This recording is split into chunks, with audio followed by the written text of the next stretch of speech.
আমরা একটা team section তৈরি করব। টিম সেকশন তৈরি করার জন্য জাস্ট উপরে হেডার এবং ফুটার আছে। জাস্ট আমরা মাঝখানে ক্লিক করলাম।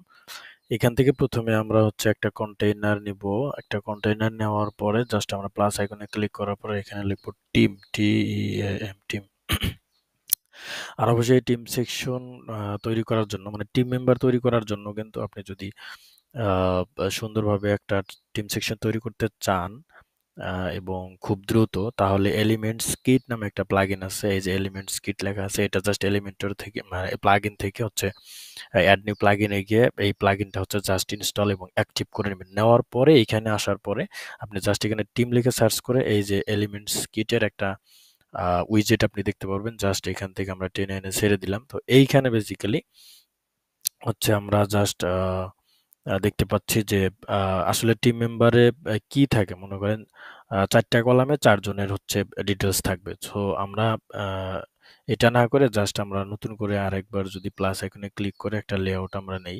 তো এইখান থেকে ৪টা লেআউটের জন্য মানে ৪টা মেম্বারের জন্য হচ্ছে প্রথমে ৪টা কলাম আমরা সিলেক্ট করি।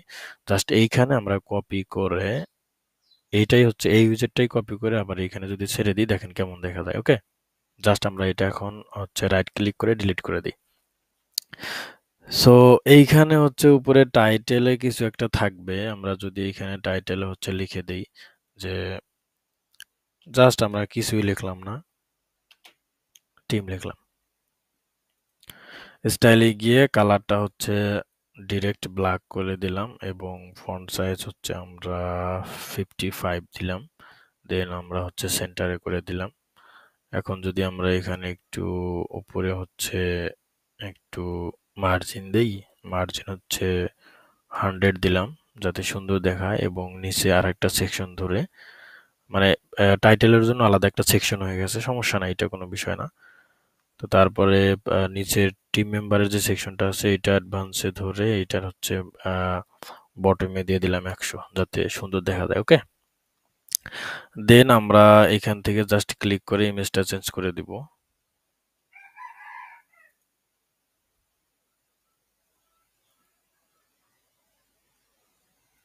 ব্যাস হয়ে গেল। এখন নামগুলো চেঞ্জ করার জন্য এখান থেকে আমরা নাম চেঞ্জ করে দিতে পারি। যেমন আমি যদি দেই সাইফুর রহমান। ওকে? ডিজাইনার, এখানে তার সোশ্যাল আইকন থাকবে এবং এখানে ক্লিক করলে এই মানে এই টিম মেম্বার সম্পর্কে একটু ডিটেলস কিছু দেয়া থাকবে। এইখান থেকে হচ্ছে আমরা এটা চেঞ্জ করতে পারবো। ওকে?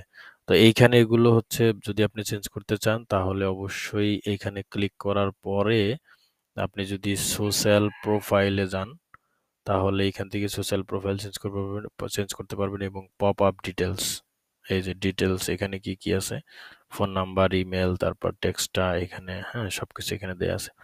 সো এইভাবে তৈরি করতে পারেন। আর পপ আপ যদি প্রয়োজন না হয় তাহলে বাই ডিফল্ট হচ্ছে একটা সেকশন নিয়ে হচ্ছে উপরে ইমেজ দিয়ে ইমেজটা হচ্ছে সার্কেল করে দিয়ে তারপর একটা টাইটেল, সাবটাইটেল, সোশ্যাল মিডিয়া নিয়েও কিন্তু এভাবে করা যায়। তো এখন আমরা যদি এই কলামটা হচ্ছে জাস্ট ডুপ্লিকেট করি, দেন এই কলামটা সিলেক্ট করার পরে কন্ট্রোল ডি মানে কন্ট্রোল প্রেস করে ডি প্রেস করলাম। দেন আমরা এখান থেকে সিলেক্ট করার পরে ডিলিট বাটনে চাপ দিলাম, আবার সিলেক্ট করার পরে ডিলিট, আবার সিলেক্ট করার পরে ডিলিট। ওকে? দেন আমরা পাবলিশে যদি দেই, দেওয়ার পরে আমরা হচ্ছে আই আইকনে ক্লিক করার পরে সাইটটা ভিজিট করে দেখতে পারবো যে সুন্দর একটা টিম মেম্বার তৈরি হয়ে গেছে। তো এইভাবেই হচ্ছে ক্লায়েন্ট যদি একটা টিম সেকশন তৈরি করতে বলে তো আমরা এইভাবেই খুব ইজিলি ভাবে হচ্ছে আমরা একটা টিম সেকশন তৈরি করতে পারবো। তো আশা করি ছবিগুলো চেঞ্জ করলে আরো সুন্দর দেখা যাবে। তো এই ছিল আজকের video. Thanks for watching this video.